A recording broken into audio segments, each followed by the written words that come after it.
Guys, today we have a goal to figure out the limits of the RX 7800 XT on 1440p, of course, because you 4K elitists have 4090s anyway, so you can basically just stop watching the video. But for anyone looking for a future-proof graphics card, this thing is looking hella attractive with its 16 gigabytes of VRAM. And on Wukong, I tried ray tracing for the first time, and before today, I had no clue that it hurts the performance so much. Like on every setting literally maxed out, we got 6 FPS slideshow, no cap. And on very high settings with frame generation on, FSR on 75% and ray tracing on low. Man, this is a very long name for a settings preset. Things were not looking better. And when you turn off ray tracing, we get 100 FPS. So basically, the way to go on this GPU in this game is either at very high settings with frame generation turned off if you hate the extra latency, or cinematic settings with frame generation turned on. Man, this is one of those rare moments where I wish I had a 10 gigabyte per second SSD, because I don't know what joke dropped in the lobby, but I missed it.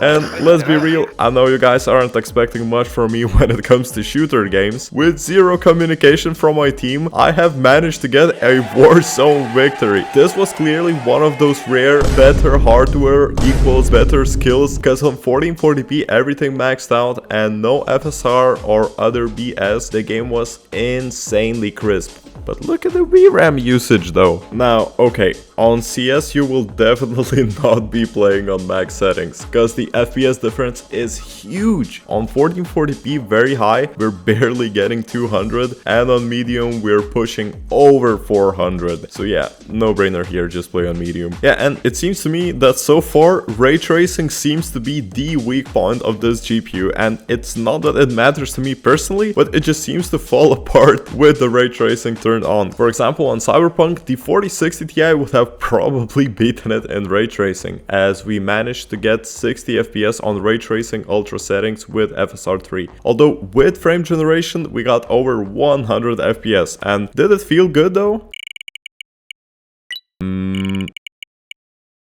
Yeah, absolutely. Not gonna lie, it felt much better than frame gen in Wukong. On GTA 5, you already know that we have some freaky settings preset that allows us to barely get any FPS, but the RX 7800 XT just doesn't really care, because here are the numbers we got on everything absolutely maxed out, and these are the numbers we got on very high settings. You know, the regular. My bro for some reason insisted on testing Forza Horizon 5, so I let him. First of all, not insisted, he was like, get your ass on get your ass on the keyboard and benchmark this.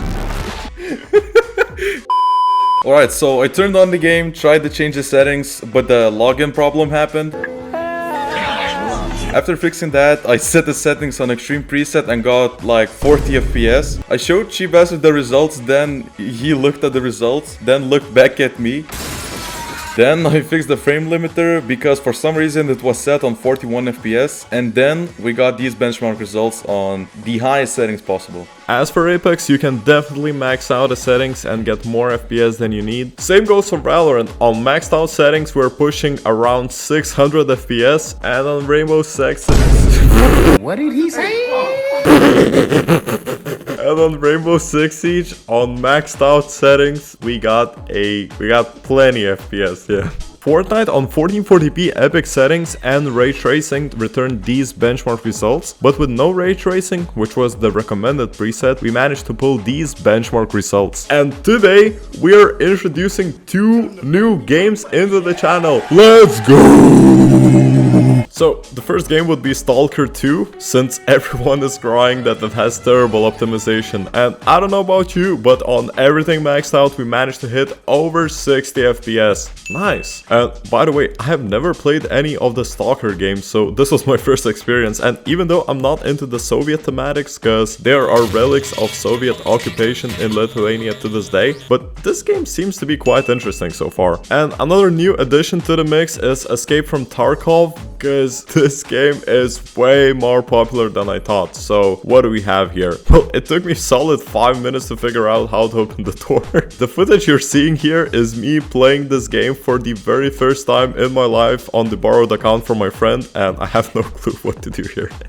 Anyways, he said that the street area is usually more demanding than the others, so on Ultra preset we got these benchmark results. And what in the world is going on with the RAM usage? So to answer today's question, can we max out the 7800 XT on 1440p? Yes, in a lot of games we can max out the settings to the point where it gets less than 60 FPS, but I guess this is the reason why 4080s and 7900 XTXs of the world exist. But at the same time, I don't see why anyone should buy a more powerful GPU on this resolution. Especially on high settings, it demolishes anything you throw at it, so good graphics card. Thank you very much for being here.